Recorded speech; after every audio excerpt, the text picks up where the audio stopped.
Монгол, Хятад, Орос 3 улсын аялал жуулчлалын сайд нарын цайны зам 9-р хуралдаан Дархан уул аймгийн Дархан хотод амжилттай зохион байгуулагдлаа.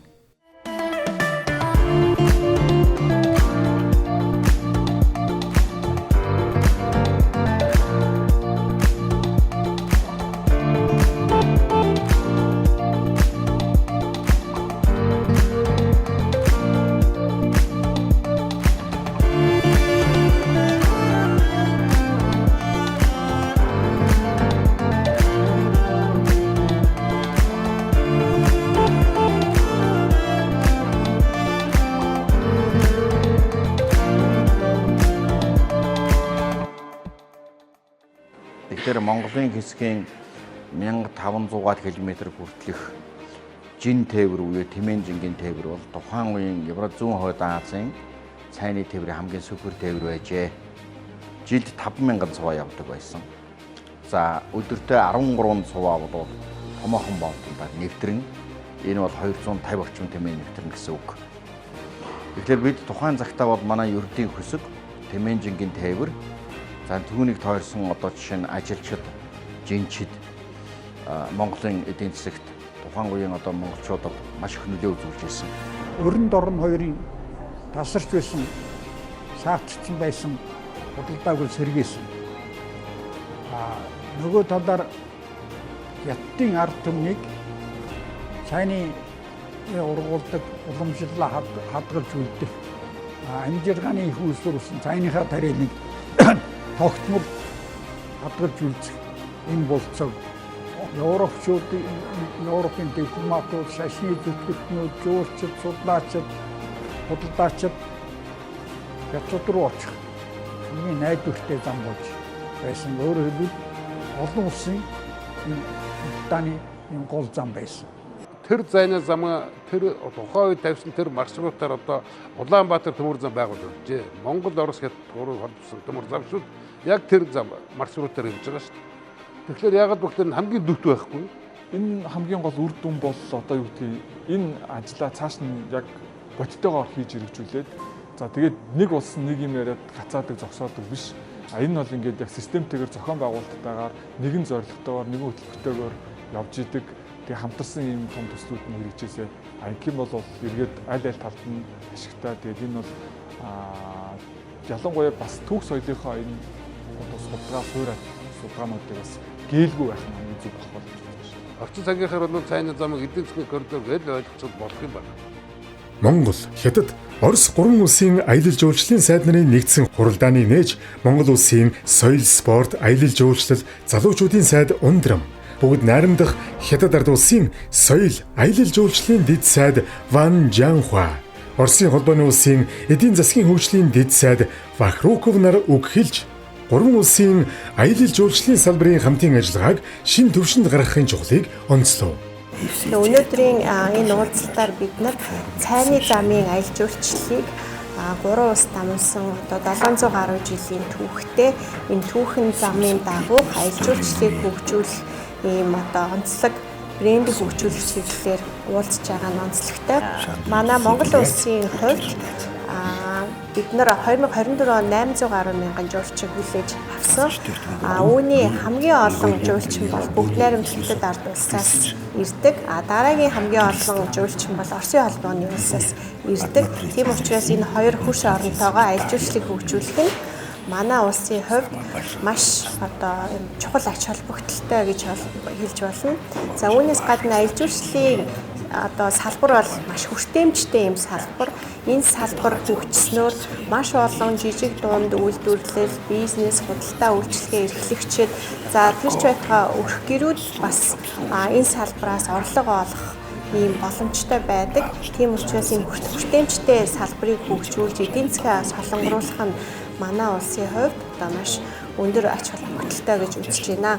Талууд 2025 оны хамтын ажиллагааны явцыг дүгнэж, ирэх жилүүдэд хил дамнсан аялал жуулчлалыг хөгжүүлэх, бомтын үйл ажиллагааг сайжруулах, дижитал шилжилт болон мэдээллийн технологийн дэвшлийг ашиглан цайны замыг түүх, соёлын аяллаа брэнд маршрут болгон хөгжүүлэх чиглэлээр нэгдсэн байр суурьд хүрлээ.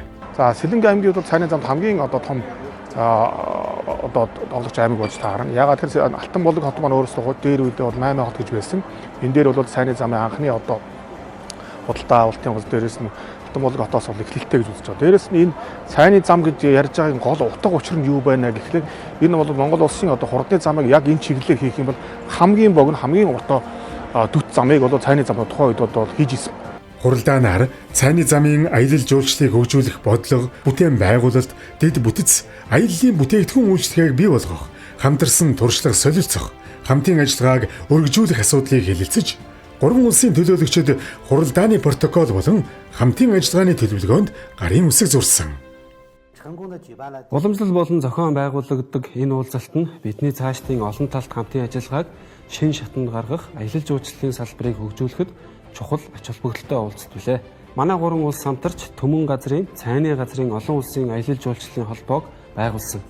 Энэхүү холбоо маань өдөр ирэх тусам өргөжинд хэлсээр байна. Одоогоор Хятад улсын 9 муж, Оросын талаас 10 бус нутаг хот, Монгол улсын 7 аймаг аялал жуулчлалын байгууллага холбоо нэгдээд байгаа. Энэ удаагийн уулзалтаар Монголын 2 аймаг гишүүн болох хүсэлтэй өгсөн нь энэхүү холбоо үр дүнтэй байгаагийн илэрхийлэл гэж үзэж байна. Программа арга хэмжээ была очень. Энэхүү уулзалт маш шахуу байсан ч үр дүнтэй боллоо гэж бодож байна. Эдгээр гурван улсын хамтын ажиллагаач гэсэн бид хоёр-хоёроор уулзаад цаашдын хамтын ажиллагаагаа ярилцаж тохиролцоод явах болно. Аялал жуулчлалын брэнд болгоно гэж ярьж байгаа зүйлсээ бид цаашид улам тодорхойлохын төлөө ажлын явцдаа ярилцах болно. Бидний анхаарч байгаа гол зүйл бол гурван улсын жуулчид биш, бүх дэлхийн олон улсын жуулчдын зам болгохын тулд хичээх болно.